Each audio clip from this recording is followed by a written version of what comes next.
الله ربنا وسع ربنا كل شيء علما على الله توكلنا ربنا افتح بيننا وبين قومنا بالحق وأنت خير الفاتحين.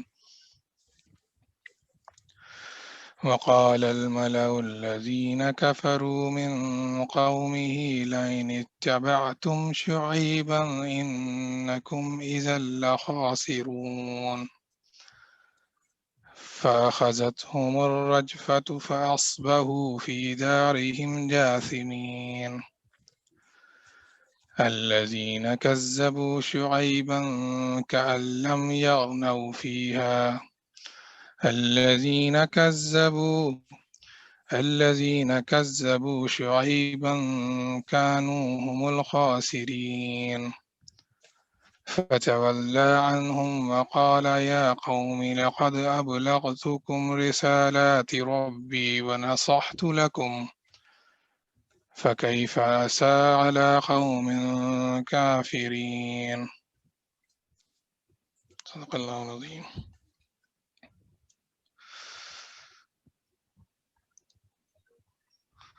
ان کی قوم کے متکبر سرداروں نے کہا کہ اے شعیب، ہم آپ کو اور جو آپ کے ہمراہ ایمان والے ہیں ان کو اپنی بستی سے نکال دیں گے، الا یہ کہ تم ہمارے مذہب میں پھر آ جاؤ۔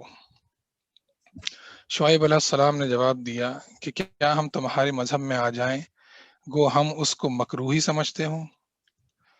ہم تو اللہ تعالیٰ پر بڑی جھوٹی تہمت لگانے والے ہو جائیں گے اگر ہم تمہارے دین میں آ جائیں، اس کے بعد کہ اللہ تعالیٰ نے ہم کو اس سے نجات دی، اور ہم سے ممکن نہیں کہ تمہارے مذہب میں پھر آ جائیں، لیکن ہاں یہ کہ اللہ ہی نے جو ہمارا مالک ہے مقدر کیا ہو۔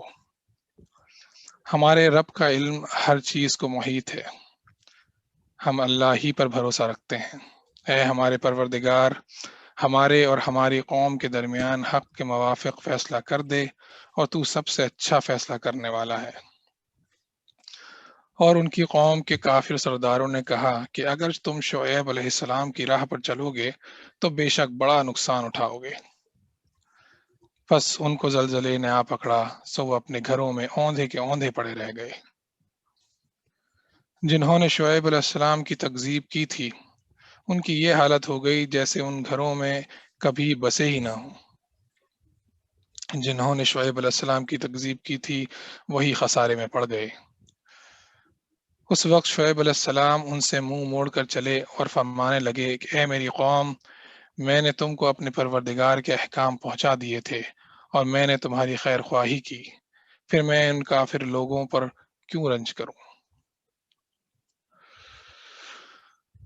اور ہم نے کسی بستی میں کوئی نبی نہیں بھیجا کہ وہاں کے رہنے والوں کو ہم نے سختی اور تکلیف میں نہ پکڑا ہو تاکہ وہ گڑ گڑائیں۔ پھر ہم نے اس بدحالی کی جگہ خوشحالی بدل دی، یہاں تک کہ ان کو خوب ترقی ہوئی اور کہنے لگے کہ ہمارے آباء و اجداد کو بھی تنگی اور راحت پیش آئی تھی تو ہم نے ان کو دفعتاً پکڑ لیا اور ان کو خبر بھی نہ تھی۔ اور اگر ان بستیوں کے رہنے والے ایمان لے آتے اور پرہیزگاری اختیار کرتے تو ہم ان پر آسمان اور زمین کی برکتیں کھول دیتے، لیکن انہوں نے تکذیب کی تو ہم نے ان کے اعمال کی وجہ سے ان کو پکڑ لیا۔ کیا پھر بھی ان بستیوں کے رہنے والے اس بات سے بے فکر ہو گئے ہیں کہ ان پر ہمارا عذاب شب کے وقت آ پڑے جس وقت وہ سوتے ہیں؟ اور کیا ان بستیوں کے رہنے والے اس بات سے بے فکر ہو گئے ہیں کہ ان پر ہمارا عذاب دن چڑھے آ پڑے جس وقت کہ وہ اپنے کھیلوں میں مشغول ہوں؟ کیا پس وہ اللہ کی اس پکڑ سے بے فکر ہو گئے؟ سو اللہ کی پکڑ سے بجز ان کے جن کی شامت ہی آ گئی ہو اور کوئی بے فکر نہیں ہوتا۔ اور کیا ان لوگوں کو جو زمین کے وارث ہوئے وہاں کے لوگوں کی ہلاکت کے بعد ان واقعات مذکورہ نے یہ بات نہیں بتلائی کہ اگر ہم چاہیں تو ان کے جرائم کے سبب ان کو ہلاک کر ڈالیں اور ہم ان کے دلوں پر بند لگا دیں، پس وہ نہ سن سکیں۔ ان بستیوں کے کچھ قصے ہم آپ سے بیان کر رہے ہیں، اور ان سب کے پاس ان کے پیغمبر معجزات لے کر آئے، پھر جس چیز کو انہوں نے ابتدا میں جھوٹا کہہ دیا یہ بات نہ ہوئی کہ پھر اس کو مان لیتے۔ اللہ تعالیٰ اسی طرح کافروں کے دلوں پر بند لگا دیتا ہے۔ اور اکثر لوگوں میں ہم نے وفائے عہد نہ دیکھا، اور ہم نے اکثر لوگوں کو بے حکم ہی پایا۔ پھر ان کے بعد ہم نے موسیٰ علیہ السلام کو اپنے دلائل دے کر فرعون اور اس کے امر کے پاس بھیجا، عمرہ کے پاس بھیجا، مگر ان لوگوں نے ان کا بالکل حق ادا نہ کیا۔ سو دیکھیے ان مفسدوں کا کیا انجام ہوا۔ اور موسیٰ علیہ السلام نے فرمایا کہ اے فرعون، میں رب العالمین کی طرف سے پیغمبر ہوں، میرے لیے یہی شایان ہے کہ بجز سچ کے اللہ کی طرف کوئی بات منسوب نہ کروں۔ میں تمہارے پاس تمہارے رب کی طرف سے ایک بڑی دلیل بھی لایا ہوں، سو تو بنی اسرائیل کو میرے ساتھ بھیج دے۔ فرعون نے کہا اگر آپ کوئی معجزہ لے کر آئے ہیں تو اس کو اب پیش کیجیے اگر آپ سچے ہیں۔ پس آپ نے اپنا عصا ڈال دیا، سو دفعتاً وہ صاف ایک اژدہا بن گیا، اور اپنا ہاتھ باہر نکالا، سو وہ یکا یک سب دیکھنے والوں کے روبرو بہت ہی چمکتا ہوا ہو گیا۔ عرفات بھائی۔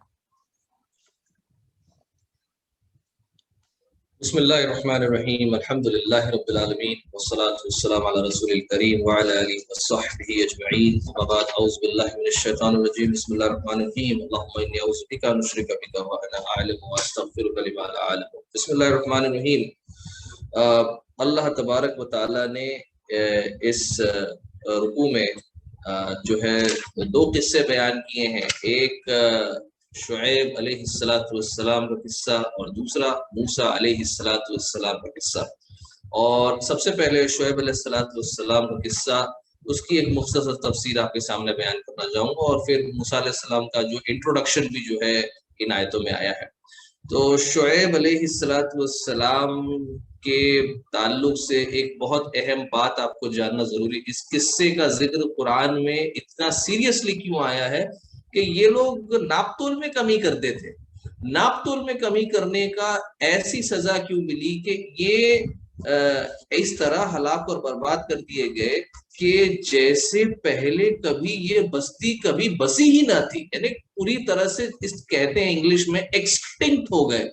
تو یہ کوئی شرک تو تھا نہیں، یہ جو ناپ تول میں کمی کرنا اور چوریاں کرنا، یہ کوئی شرک تو نہیں تھا، لیکن اللہ تبارک و تعالیٰ نے اس قوم کو اتنی سخت سزا کیوں دی، اس پر غور کرنا بہت بہت بہت ضروری ہے، تاکہ ہمیں آج کے زمانے میں اس کو کس طرح سے ہم ریلیٹ کر سکتے ہیں وہ بات ہم کو سمجھ میں آئے گی۔ تو سب سے اہم چیز اس آیت میں اللہ تبارک و تعالیٰ جو شروع ہوتی ہے وہ یہ ہے، یہ وَقَالَ الْمَلَأُ الَّذِينَ اسْتَكْبَرُوا، کہ یہ جو چودھری تھے اس قوم شعیب کے، اس شعیب علیہ السلام کی قوم کے چودھری جو تھے، انہوں نے کیا کہا؟ انہوں نے نبی کے اس میسج کو جھٹلایا۔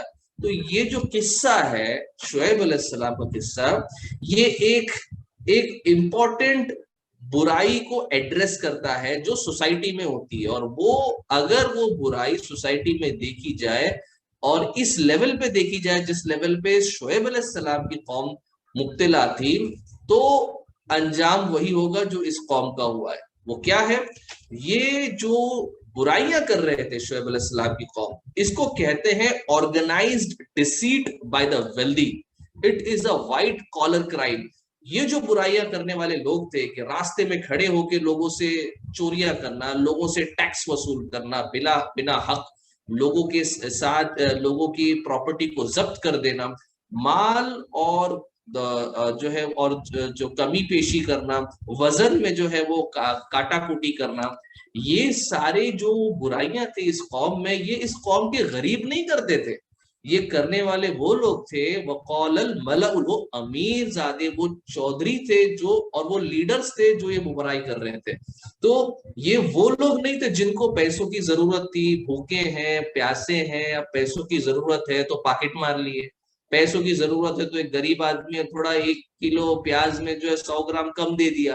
یہ وہ غریب نہیں تھے جو 10 روپے 20 روپے بچانے کے لیے یہ سب کام کر رہے تھے. یہ وہ لوگ تھے جو سوسائٹی کے امیر لوگ تھے اور ان کو ضرورت نہیں تھی یہ سارے کام کرنے کی, لیکن سرکشی اتنی تھی کہ ان کے اس قوم کا پورا اکنامک انسٹیٹیوٹ, پوری اکنامک پالیسی ایکسٹریکٹیو پالیسی تھی. میں پچھلے درس میں یہ کہا ہوں کہ 2 قسم کی پالیسی ہوتی ہے.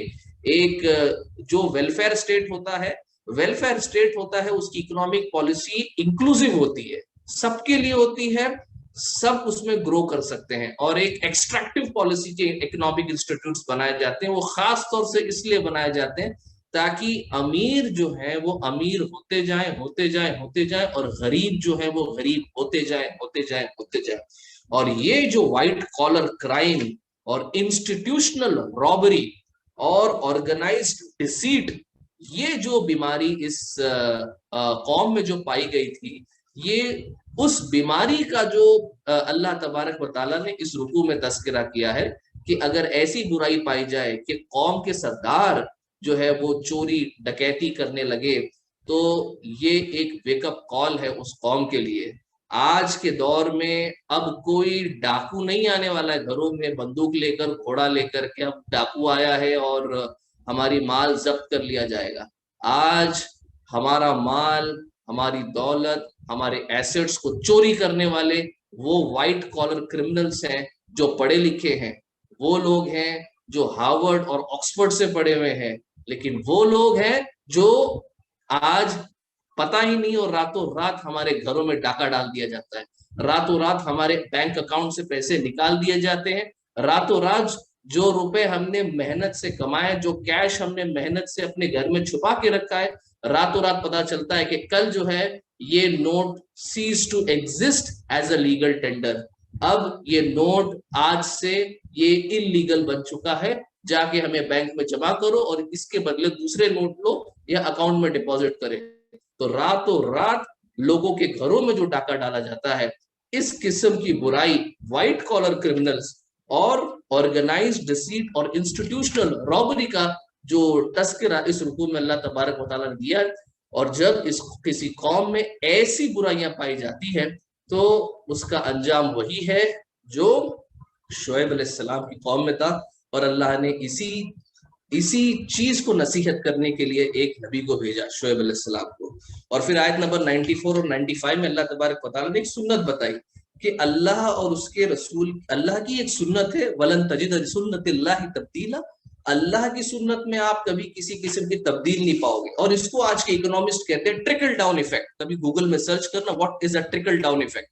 ٹرکل ڈاؤن ایفیکٹ کا مطلب یہ ہوتا ہے کہ امیر جب امیر ہوتا جائے گا تو ایک ٹائم ایسا آئے گا کہ امیر کے ایکسیسو امیر ہونے کی وجہ سے غریب بھی امیر بن جائیں گے. اسے کہتے ہیں ٹرکل ڈاؤن ایفیکٹ. اللہ تبارک و تعالیٰ نے 94-95 میں اللہ تبارک و تعالیٰ نے اس آیت میں فرمایا کہ اللہ تبارک و تعالیٰ سب سے پہلے کسی قوم کو آزماتا ہے تو اس کو جو ہے وہ فاقے سے, اس کو جو ہے کیا کہتے ہیں فزیکل اور کیا کہتے ہیں فائنینشیل ہارڈشپ سے اللہ تبارک و تعالیٰ آزماتا ہے. بأسا والضراء 94 میں بأسا فزیکل ہارڈشپ, ضراء فائنینشیل ہارڈشپس. تو یہ جو فزیکل اور فائنینشیل ہارڈشپ سے جب اللہ کسی کو آزماتا ہے تو اس کا ریزن یہ ہے لعلکم یضرعون, کہ اللہ وہ لوگ جو ہے اللہ کی راہ میں عاجز ہو, ان کے اندر ایروگینس جائے اور ہیوملٹی آئے. لیکن جب ان کے اندر نہیں آتی ہے تو اللہ ان کو خوشحالی دیتا ہے, وہ خوب امیر ہو جاتے ہیں, وہ خوب اچھے ہو جاتے ہیں, اور ان کو لگتا ہے کہ ہم جو امیر ہوئے ہیں اور ہماری آج خوشحالی آ گئی ہے, دنوں کا الٹ پھیر ہے. پہلے ہم غریب تھے, آج ہم امیر تھے, پہلے برا ٹائم تھا, اچھا ٹائم ہے. تو these are all the change of fortunes. اس میں کوئی اللہ کا کھیل اور اللہ کا کمال نہیں ہے. تو لوگ اس میں اللہ کی پلاننگ کو جو ہے وہ لوگ بھول جاتے ہیں, اور اچانک اللہ تعالیٰ عذاب سے پکڑ لیتا ہے کہ وہ ان کو لگتا ہے کہ چلو اب ہم امیر ہوتے گئے ہیں, اور وہ ٹرکل ڈاؤن ایفیکٹ دیکھو, غریب بھی جو ہے ہمارے ساتھ اوپر ہی جا رہا ہے, وہ بھی امیر ہو رہا ہے, اکنامی بڑھ رہی ہے, جی ڈی پی بڑھ رہی ہے, تو ہم صحیح راستے پہ ہیں. اور ان کی خوشحالی میں اچانک اللہ تبارک و تعالیٰ کو عذاب سے مبتلا کرتا ہے. تو ضرورت اس بات کی ہے کہ ہمیں دیکھنا ہے کہ ہمارے یہ صرف چائے والا اور سبزی والے اور ہمیں بنیے کی برائی نہیں ہے کہ وہ ناپ تول میں کمی کر رہا ہے تو اب اس کو عذاب آئیے. وہ برائی ہے کہ جب سوسائٹی کے لیڈرز جب آرگنائزڈ رابری انسٹیٹیوشنلائزڈ کرائم جو کرنے میں مبتلا ہوں اور یہ عام ہو جائے سوسائٹی میں اوپر سے لے کے نیچے تک, تو یہ ایک ویک اپ کال ہے اور یہ ایک ایسی بیماری ہے کہ جس کا اللہ تبارک و تعالیٰ نے انجام رکھا ہے کہ ایسی قوم ایسی بن گئی جیسے کہ پہلے کبھی تھی نہیں. اوور ٹو یو آصف بھائی.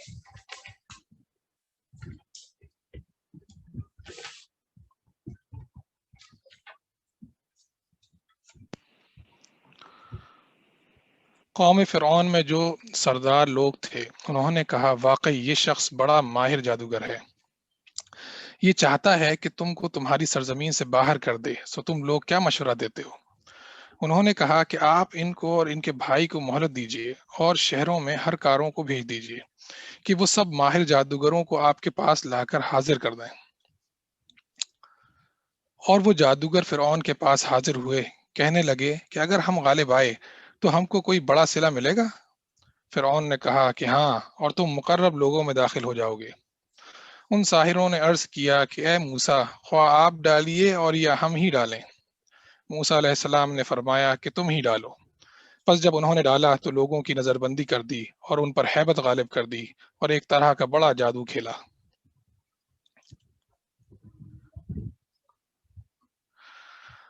اور ہم نے موسیٰ علیہ السلام کو حکم دیا کہ اپنا عصا ڈال دیجیے. سو عصا کا ڈالنا تھا کہ اس نے ان کے سارے بنے بنائے کھیل کو نگلنا شروع کیا.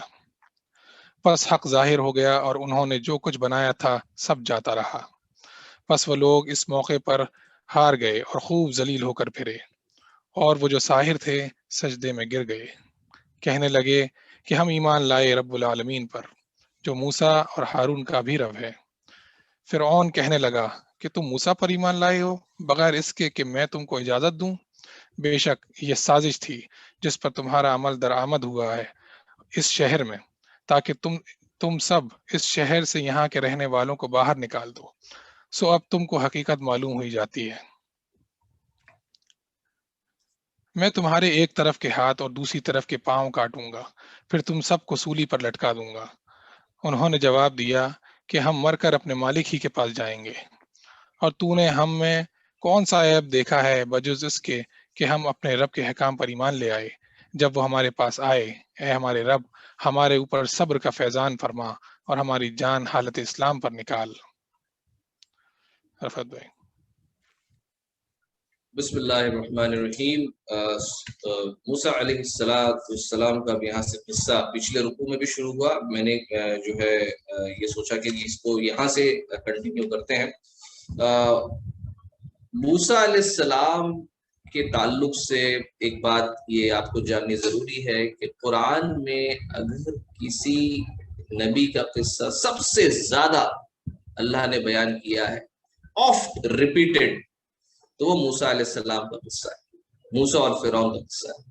اور اس کے پیچھے حکمت ہے اور اس کے پیچھے ریزن ہے. یہ آپ کے لیے اسائنمنٹ ہے کہ ایسا کیوں, کہ وائی اللہ سبحانہ و تعالی has mentioned موسیٰ علیہ السلام's narration maximum number of times in the Quran. یہ ایک ٹاپک آف اسٹڈی ہے کہ کیوں, اپنے آپ سے سوال پوچھئے کیوں, اور اس کا جواب انشاءاللہ اسی تفسیر کے آخر میں آئے گا. But keep thinking on this. It's a very important subject to consider.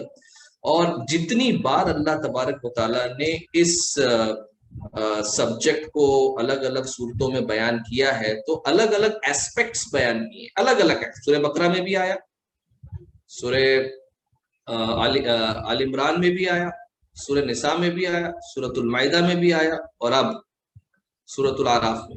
تو ہم 5th ٹائم اس قصے کو, موسیٰ علیہ السلام کے اس قصے کو سن رہے ہیں in a different shade, in different aspects. اور یہاں پہ کون سے ایسپیکٹ اللہ تبارک و تعالیٰ یہاں پر ایک کون سے ایسپیکٹ کو ہائی لائٹ کرنا چاہ رہا ہے, یہ جو ہے اس رکوع میں اور آنے والے جو ہے اسی پارے میں موسیٰ علیہ السلام کا دو ہائی لائٹ کی پوائنٹس ہے جس کو اللہ تعالیٰ یہاں پہ ہائی لائٹ کرنا ہے. وہ ہے بنی اسرائیل کا refugee status in Egypt, in مصر، اور بنی اسرائیل کا اوریجنل سٹیزن شپ کا status which traces back to Jerusalem. تو ریفیوجی اور سٹیزن شپ کا ایک سٹیٹس بنی اسرائیل کے کانٹیکسٹ میں، یہ ایک جو ہے ایسپیکٹ اللہ تعالیٰ یہاں پہ ڈسکس کرتے ہیں. اور دوسری چیز جو اللہ تبارک و تعالیٰ میں بتاتے ہیں وہ ہے distinguishing the distinction between magic and miracle. سحر، جادو اور معجزہ، یہ دونوں میں ایک کی ڈسٹنکشن ہے، وہ اس جو ہے بارے میں ہمیں اور اس قصے میں ہمیں سمجھ میں آتا ہے. تو سب سے پہلے موسیٰ علیہ السلام نے جب فرعون کے سامنے دعوت رکھی تو وہ دعوت کس چیز کی تھی کہ میں اللہ کا رسول ہوں، اللہ کا رسول ہوں، اور میں اللہ کے بارے میں حق کے علاوہ کچھ نہیں کہتا ہوں، تو میں تمہاری طرف ایک کھلی نشانیاں لے کے آیا ہوں. اینڈ دین موسیٰ علیہ السلام comes to the point. The point is فَأَرْسِلْ مَعِيَ بنی اسرائیل، کہ اے فرعون بنی اسرائیل کو میرے ساتھ واپس بھیج دے، میں بنی اسرائیل کو اپنے ساتھ لے جانا چاہتا ہوں. کہاں لے جانا چاہتا ہوں یہ نہیں دیا، لیکن آپ جانتے ہیں کہاں لے جانا چاہتے ہیں؟ جیروسلم. بنی اسرائیل اوریجنل سٹیزنز کہاں کے تھے؟ جیروسلم کے تھے. یہاں پر جب یوسف علیہ السلام اور ان کے بھائی جب یہاں پر آ کے جب رہنا شروع کیے ایجپٹ میں، مصر میں، تب یہاں پر آ کے وہ یہیں پہ بس گئے. اور اس کے بعد فرعون نے ان کو دیکھا یہ ریفیوجی ہیں، یہ باہر کے ہیں، تو اب ریفیوجی کے ساتھ کیا سلوک کیا جاتا ہے، یہ بہترین مثال ہے دیکھنے کی کہ ایک ریفیوجیز کے ساتھ کس طرح سے فرعون نے جو سلوک کیا کہ ان کے گھر کی عورتوں کو زندہ رکھا اور ان کے گھر کے جو بچے ہیں، لڑکے ہیں، ان کو جو ہے قتل کرا دیا. تو یہ جو ایسپیکٹ ہے موسیٰ علیہ السلام، اس رکوع میں وہ ایسپیکٹ سامنے آ رہا ہے کہ اللہ تعالیٰ ایک قوم کے اوپر جو انسٹیٹیوشنلائز کرائم ہوتا ہے، اس کرائم کو اللہ تبارک و تعالیٰ اس میں اپوز کر رہے ہیں، آبجیکٹ کر رہے ہیں. اور موسیٰ علیہ السلام کے ذریعے اللہ تعالیٰ فرعون کو یہ میسج دے رہے ہیں کہ اے فرعون، تو جو کر رہا ہے بنی اسرائیل پر وہ غلط کر رہا ہے، بنی اسرائیل کو میرے ساتھ موسیٰ علیہ السلام کے ساتھ بھیج دے، یہ تیرے لیے بہتر ہوگا. وما علینا الا البلاغ.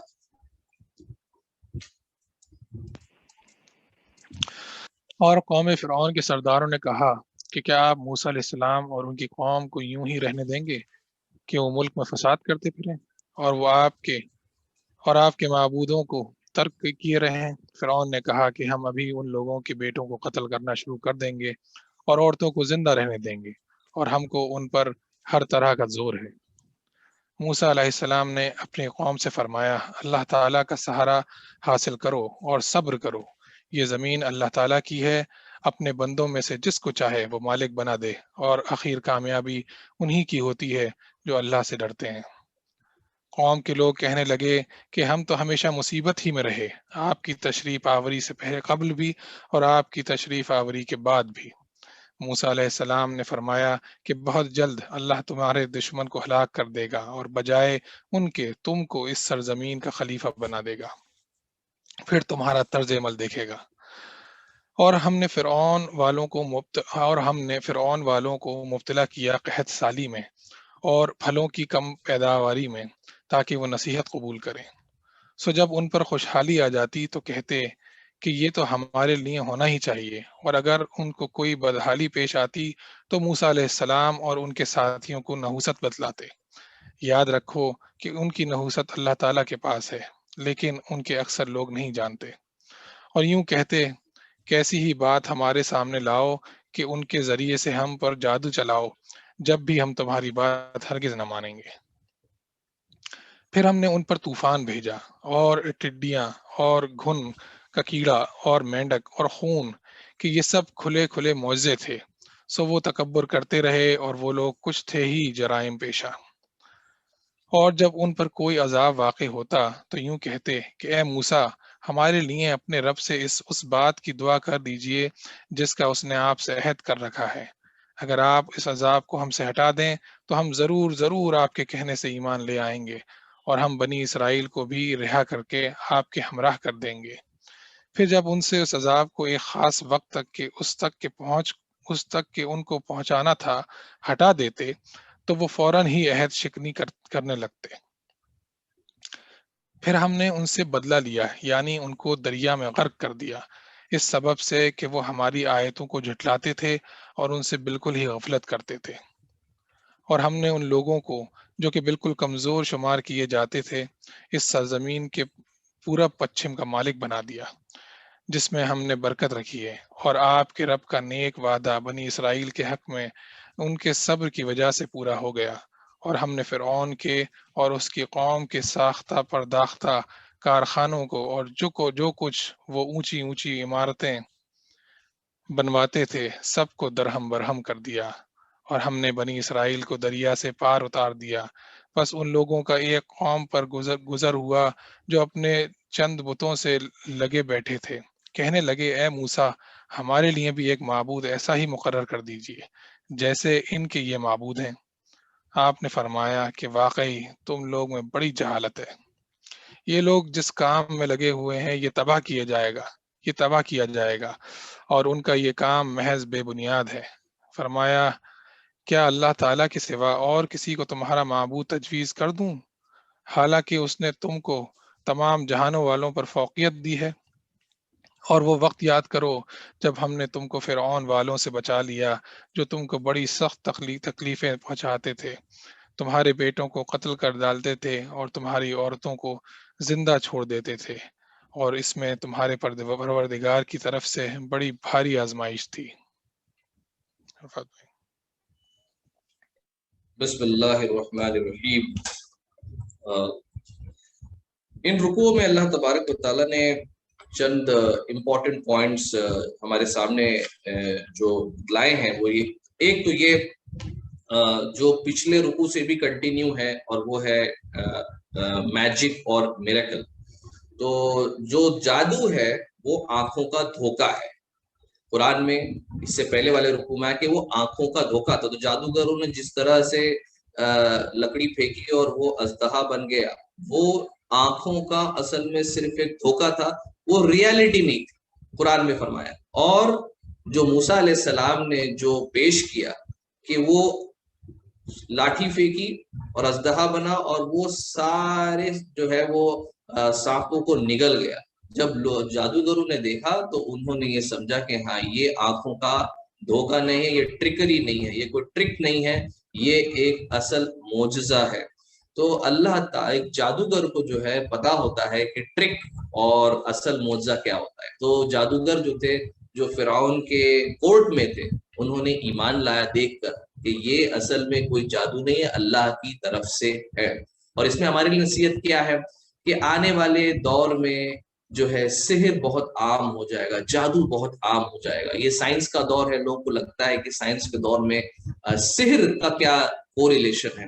اللہ کے رسول صلی اللہ علیہ وسلم نے فرمایا ہے کہ جب دجال کا خروج ہوگا تو دجال کی جو لشکر ہوگی، اس کی جو آرمی ہوگی، جو فرنٹ لائن میں ہوگی، وہ 70,000 یہودی جادوگر ہوں گے جو اصفہان سے نکلیں گے، جس کو آج کا ماڈرن ڈے ایران کہا جاتا ہے۔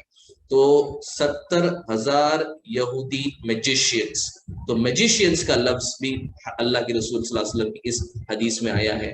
تو یہ بات ہم کو اس چیز سے کنیکٹ کرواتی ہے کہ یہ جادو یہ کوئی آؤٹ ڈیٹڈ چیز نہیں ہے، یہ آج بھی موجود ہے۔ اور آنے والے دور میں جب فتنوں کا دور ہوگا تو سب سے اہم جو فتنہ ہوگا، سب سے بڑی آزمائش جو اہل ایمان پر آئے گی، وہ ہے سحر کی۔ اور جو بھی کرتب دجال دکھائے گا، اس کا جو بنیاد ہوگی وہ سحر کی ہوگی، وہ جادو ہوگا۔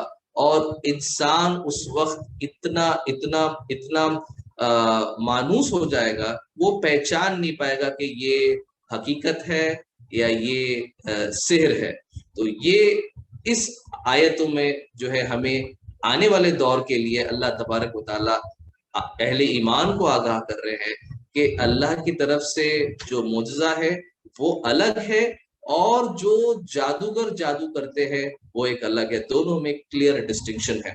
اس کے بعد اللہ تبارک و تعالیٰ آیت نمبر 132 پہ فرماتے ہیں کہ جب یہ ساری چیزیں ہو گئی اور جادوگروں نے ایمان لا دیا تو فرعون کو اس چیز کو دیکھ کر بہت غصہ آیا، اور فرعون اور اس کے جو منسٹرز تھے اس کے کورٹ میں، انہوں نے دیکھا کہ یہ سارے جادوگر فرعون کو پوچھے بغیر، پرمیشن لیے بغیر ایمان لائے، تو یہ بہت بڑا گناہ ہے۔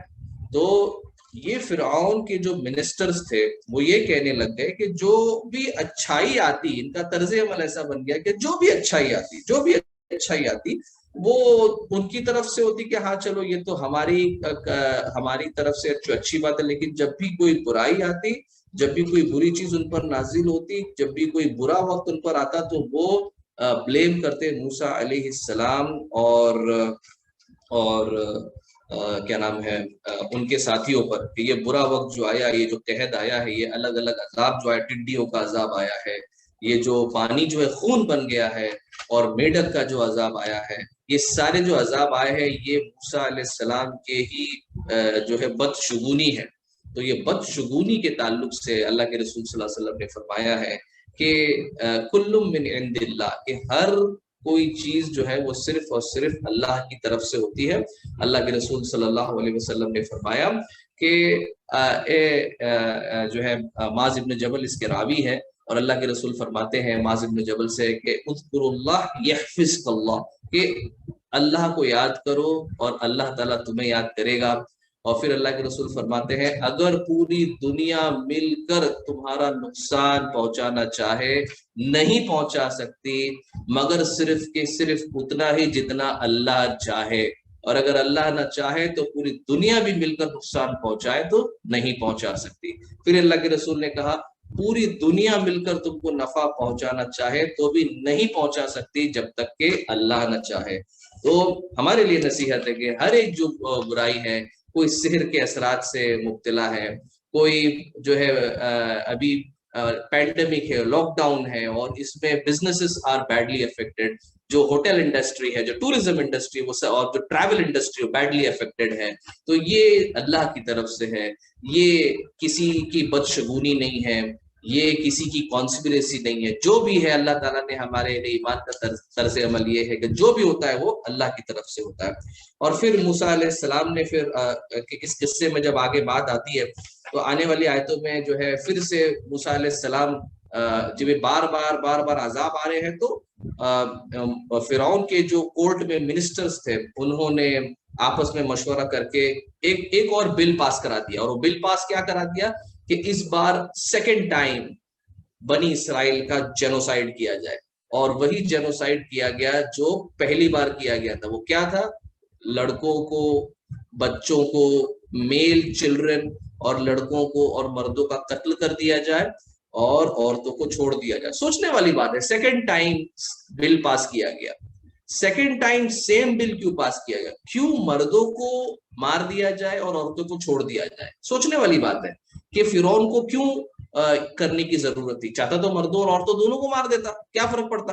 اس کے پیچھے بہت بڑا ریزن ہے کہ سب سے جو ریولیوشن آتا ہے کسی بھی سوسائٹی میں، تو وہ ریولیوشن کے جو فٹ سولجرز ہوتے ہیں وہ مرد ہوتے ہیں، وہ میلز ہوتے ہیں، اور کسی بھی سوسائٹی کے سب سے ولنریبل جو کمیونٹی جو ولنریبل حصہ ہوتا ہے وہ ہوتا ہے عورتیں۔ تو اگر یہ جو مرد ہیں جو پوٹینشیل تھریٹ بن سکتے ہیں آگے فرعون کے اس امپائر کو جو ہے دھمکی دینے میں، فرعون کے اس امپائر کو ہلانے میں، تو ان کو جڑ سے اکھاڑ کے پھینک دو، اور جب ان کی عورتیں بچے گی تو وہ عورتیں پھر ہماری پراپرٹی ہو جائے گی، ان کے ساتھ جو کرنا ہے کرو۔ تو یہ سیکنڈ جینوسائیڈ بنی اسرائیل کا کرایا گیا، آیت نمبر 127 میں بدلا ہے۔ اور پھر موسیٰ علیہ السلام نے جو ہے اس پر یہ نصیحت کی کہ جب یہ ظلم ہو رہا تھا تو موسیٰ علیہ السلام نے نصیحت کی استعینوا باللہ واصبروا، کہ ایسی وقت میں جب تمہارا قتل عام ہو رہا ہے، تمہارا جینوسائیڈ کیا جا رہا ہے، تو اس وقت استعینوا باللہ، اللہ سے مدد مانگو، واسبرو، اور صبر کرو۔ اور پھر اگلی آیت میں موسیٰ علیہ السلام کہتے ہیں ہو سکتا ہے کہ اللہ تبارک و تعالی تم کو اس سرزمین پر کامیابی کا غلبہ نصیب فرمائے اور تمہیں اختیار دے، اور پھر اللہ تبارک و تعالیٰ تم کو دیکھے اور تم کو ٹیسٹ کرے کہ اب تم کیا عمل کرتے ہو جب اللہ نے تم کو پاور دیا۔ تو اللہ کے رسول موسیٰ علیہ السلام بنی اسرائیل کو ایک پیشن گوئی کر رہے ہیں، ایک ہوپس دے رہے ہیں کہ فیوچر میں ہو سکتا ہے آج تم ریفیوجی ہو، کل تم رولر بن سکتے ہو، آج تم جو ہے سب سے بری سچویشن میں ہو، کل سب سے بلند ترین سچویشن میں تم ہو سکتے ہو۔ تو اس میں اللہ تبارک و تعالیٰ نے دین جو ہے آگے قصے میں فرمایا کہ کس طرح جب انسٹیٹیوشنلائزڈ آپریشن موسیٰ علیہ السلام کی قوم کا کیا گیا، تو اور موسیٰ علیہ السلام نے نصیحت کی، اور جب اس کے بعد عذاب آیا، عذاب آنے کے بعد بھی جو ہے جب فرعون اور اس کا لشکر اللہ کی طرف رجوع نہیں کیا، تو اللہ تبارک و تعالیٰ نے آخر میں فرعون کو پانی میں غرق کر دیا، اور پھر اس کے بعد جو ریفیوجیز تھے وہ رولرز بن گئے، جو انفیریئرز تھے وہ انہیریٹرز بن گئے۔ تو اس میں ہمارے لیے نصیحت یہ ہے کہ آج ہم کو لگتا ہے ہم اہل امت مسلمہ، اور اللہ تبارک و تعالیٰ یہاں پر یہ قصہ صحابہ کرام کو بتا رہے ہیں، تو صحابہ کرام جو مکہ میں ہیں جب وہ یہ قصے سنتے ہیں، جب ستائے جا رہے ہیں اور جب یہ قصے سنتے ہیں تو ان کے اندر ایک کانفیڈنس پیدا ہوتا ہے، اللہ کی طرف ہوپس پیدا ہوتی ہے کہ جس طرح بنی اسرائیل کو اللہ نے کامیابی کا غلبہ دیا، اس طرح صحابہ کرام کو اللہ تبارک و تعالیٰ واپس ایسے کامیابی کے غلبے نصیب فرمائیں گے۔ شرط یہ ہے کہ وہ ایمان لائیں، وہ استعینوا باللہ واصبروا، وہ بھی اللہ سے مدد مانگے اور وہ بھی صبر کرے۔ وما علینا الا البلاغ۔ Over to you Asif. اور ہم نے موسیٰ علیہ السلام سے 30 راتوں کا وعدہ کیا اور 10 رات مزید سے 29 راتوں کو پورا کیا، سو ان کی پروردگار کا وقت پورے 40 رات کا ہو گیا۔ اور موسیٰ علیہ السلام نے اپنے بھائی ہارون علیہ السلام سے کہا کہ میرے بعد ان کا انتظام رکھنا اور اصلاح کرتے رہنا، اور بد نظم لوگوں کی رائے پر عمل مت کرنا۔ اور جب موسیٰ علیہ السلام ہمارے وقت پر آئے اور ان کے رب نے ان سے باتیں کی تو عرض کیا کہ اے میرے پروردگار، اپنا دیدار مجھ کو کرا دیجئے کہ میں آپ کو ایک نظر دیکھ لوں۔ ارشاد ہوا کہ تم مجھ کو ہرگز نہیں دیکھ سکتے، لیکن تم اس پہاڑ کی طرف دیکھتے رہو، وہ اگر اپنی جگہ پر برقرار رہا تو تم بھی مجھے دیکھ سکو گے۔ پس جب ان کے رب نے پہاڑ پر تجلی فرمائی تو تجلی نے اس کے فرخچے اڑا دیے اور موسیٰ علیہ السلام بے ہوش ہو کر گر پڑے۔ پھر جب ہوش میں آئے تو عرض کیا بے شک آپ کی ذات منزہ ہے، میں آپ کی جناب میں توبہ کرتا ہوں، اور میں سب سے پہلے آپ پر ایمان لانے والا ہوں۔ ارشاد ہوا کہ اے موسیٰ، میں نے پیغمبری اور اپنی ہم کلامی سے اور لوگوں پر تم کو امتیاز دیا ہے، تو جو کچھ تم کو میں نے عطا کیا ہے اس کو لو اور شکر کرو۔ اور ہم نے چند تختیوں پر ہر قسم کی نصیحت اور ہر چیز کی تفصیل ان کو لکھ کر دی، تم ان کو پوری طاقت سے پکڑ لو اور اپنی قوم کو حکم کرو کہ ان کے اچھے اچھے حکام پر عمل کریں۔ اب بہت جلد تم لوگوں کو ان بے حکموں کا مقام دکھلاتا ہوں۔ میں ایسے لوگوں کو اپنے احکام سے برگشتہ ہی رکھوں گا جو دنیا میں تکبر کرتے ہیں، جس کا ان کو کوئی حق حاصل نہیں، اور اگر تمام نشانیاں دیکھ لیں تب بھی وہ ان پر ایمان نہ لائیں، اور اگر ہدایت کا راستہ دیکھیں تو اس کو اپنا طریقہ نہ بنائیں، اور اگر گمراہی کا راستہ دیکھ لیں تو اس کا اپنا طریقہ بنا لیں۔ یہ اس سبب سے ہے کہ انہوں نے ہماری آیتوں کو جھٹلایا اور ان سے غافل رہے۔ اور یہ لوگ جنہوں نے ہماری آیتوں کو اور قیامت کے پیش آنے کو جھٹلایا، ان کے سب کام غارت ہو گئے، ان کو وہی سزا دی جائے گی جو کچھ ہی کرتے تھے۔ اور موسیٰ علیہ السلام کی قوم نے ان کے بعد اپنے زیوروں کا ایک بچڑا معبود ٹھہرا لیا، جو کہ ایک قالب تھا جس میں ایک آواز آتی تھی کیا انہوں نے یہ نہ دیکھا کہ وہ ان سے بات نہیں کرتا تھا اور نہ ان کو کوئی راہ بتلاتا تھا؟ اس کو انہوں نے معبود قرار دیا اور بڑی بے انصافی کا کام کیا۔ اور جب نادم ہوئے اور معلوم ہوا کہ واقعی وہ لوگ گمراہی میں پڑ گئے تو کہنے لگے کہ اگر ہمارا رب ہم پر رحم نہ کرے اور ہمارا گناہ معاف نہ کرے تو ہم بالکل گئے گزرے ہو جائیں گے۔ اور جب موسیٰ علیہ السلام اپنی قوم کی طرف واپس آئے غصے اور رنج میں بھرے ہوئے تو فرمایا کہ تم نے میرے بعد یہ بڑی بری جانشینی کی۔ کیا اپنے رب کے حکم سے پہلے ہی تم نے جلد بازی کر لی اور جلدی سے تختیاں ایک طرف رکھیں اور اپنے بھائی کا سر پکڑ کر ان کو اپنی طرف گھسیٹنے لگے؟ ہارون علیہ السلام نے کہا کہ اے میرے ماں جائے، ان لوگوں نے مجھ کو بے حقیقت سمجھا اور قریب تھا کہ مجھ کو قتل کر ڈالیں، تو تم مجھ پر دشمنوں کو مت ہنساؤ اور مجھ کو ان ظالموں کے ذیل میں مت شمار کرو۔ موسیٰ علیہ السلام نے کہا کہ اے میرے رب، میری خطا معاف فرما اور میرے بھائی کی بھی، اور ہم دونوں کو اپنی رحمت میں داخل فرما، اور تو سب رحم کرنے والوں سے زیادہ رحم کرنے والا ہے۔ بسم اللہ الرحمن الرحیم۔ اللہ تعالیٰ نے فرعون اور اس کے لشکر کو غرق کر دیا اور بنی اسرائیل کو بچا لیا۔ اب بنی اسرائیل نکل چکی ہے یروشلم کی طرف، اور آن دا وے اللہ تبارک و تعالیٰ نے موسیٰ علیہ السلام سے ہم کلامی کی، کوہ طور پہ ان کو بلایا 40 راتوں کے لیے، اور اس میں اللہ تعالیٰ نے جو ہے کلام فرمایا موسیٰ علیہ السلام کے ساتھ، اور تورات نازل فرمائی۔ اور جب یہ تورات لے کر جب کوہ طور سے جب نیچے اترے تو انہوں نے اس وقت اپنے بھائی موسیٰ علیہ السلام کو جو ہے ان کا نگہبان بنا کے رکھا تھا کہ میری غیر موجودگی میں ان کی نگہبانی کرنا۔ اور جب انہوں نے آ کے دیکھا کہ جو ہے پوری قوم شرک میں مبتلا ہے، سونے کا ایک بچڑے سونے سے بنا ہوا ایک بچڑے کا پتلا بنا کر اس کی پرستش کرنے لگی، تو موسیٰ علیہ السلام غصے میں آ کر سب سے پہلے اپنے بھائی سے سوال کرتے ہیں اور یہ کہتے ہیں کہ یہ میرے غیر موجودگی میں یہ کیا ہوا اور یہ کیا کیا، اور پھر جو ہے وہ ہارون علیہ السلام فرماتے ہیں کہ یہ میں نے اپنی پوری کوشش کی ان کو روکنے کی، لیکن مجھے ڈر تھا کہ اب یہ لوگ میرا قتل نہ کر دیں، اس لیے میں اس وقت خاموش رہا۔ تو اس پورے رکوع میں جو ہے ایک امپورٹنٹ اور ایک اہم اصول اللہ تبارک و تعالیٰ نے ہمارے سامنے جو ہے بیان فرمایا ہے، اور اس کا مثال اللہ کے رسول صلی اللہ علیہ وسلم کی سیرت میں بھی ملتی ہے۔ وہ یہ کہ ہارون علیہ السلام کو ڈر جب ہوا کہ ان کا قتل کر دیں گے تب وہ خاموش ہو گئے۔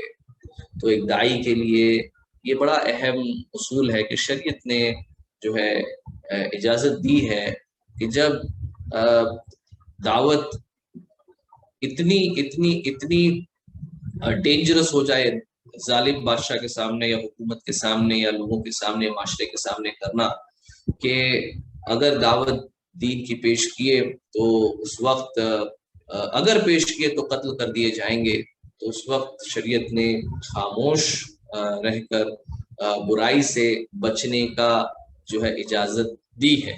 اور یہی وجہ ہے کہ جب مسلمانوں کا تو اس سے پہلے میں صحابہ کرام کا ایک قصہ آپ کے سامنے بیان کرتا ہوں کہ عمار بن یاسر رضی اللہ تعالیٰ عنہ یہ بڑے جلیل القدر صحابی تھے، اور ان کی امی جو ہے سمیہ رضی اللہ تعالیٰ عنہ اور ان کے والد یاسر ابن عامر، ان تینوں نے جب ایمان لایا تو ان تینوں کا جب ایمان لانے کی خبر ابو جہل کو ملی تو ابو جہل نے ان تینوں کو رسی سے باندھ لیا ایک پول پہ، اور پھر ان پر کئی دنوں تک جو ہے ان پر ظلم و ستم کرتے گیا کہ ظلم و ستم کرتے ایسی حالت ہوئی۔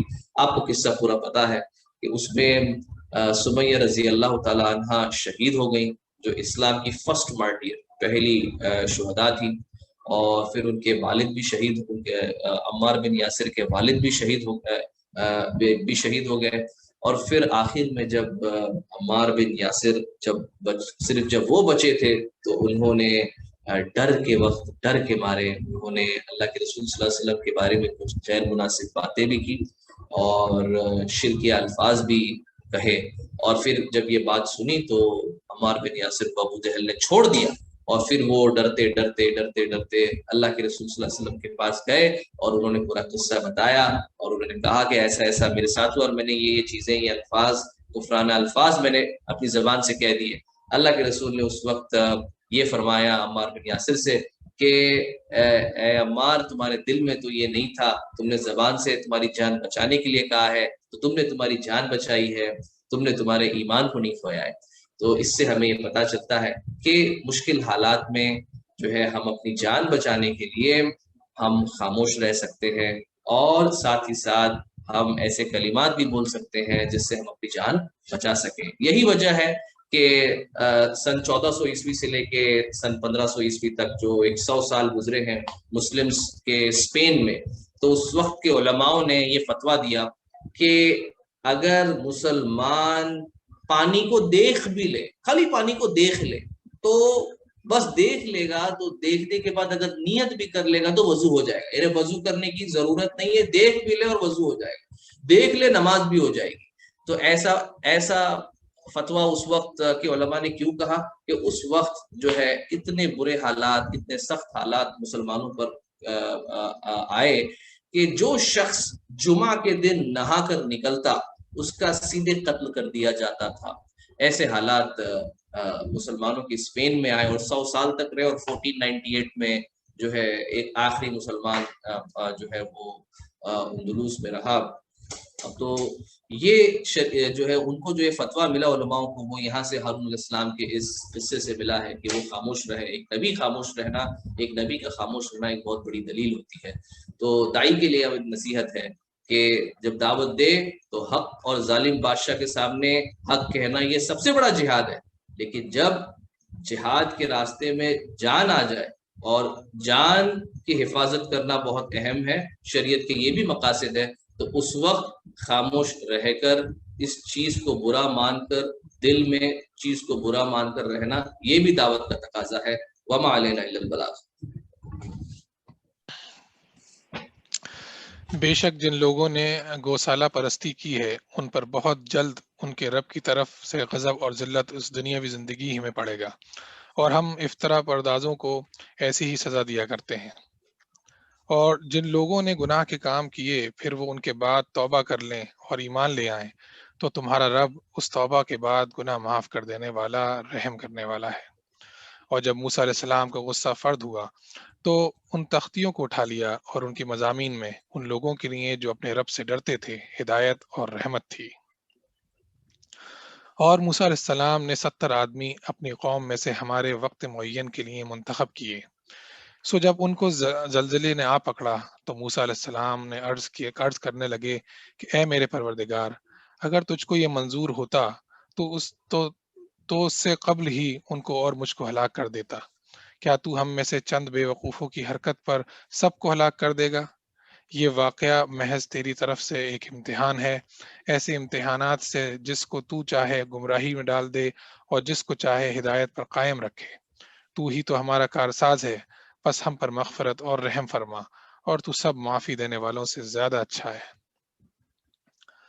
اور ہم لوگوں کے نام دنیا میں بھی نیک حالی لکھ دے اور آخرت میں بھی ہم تیری طرف رجوع کرتے ہیں.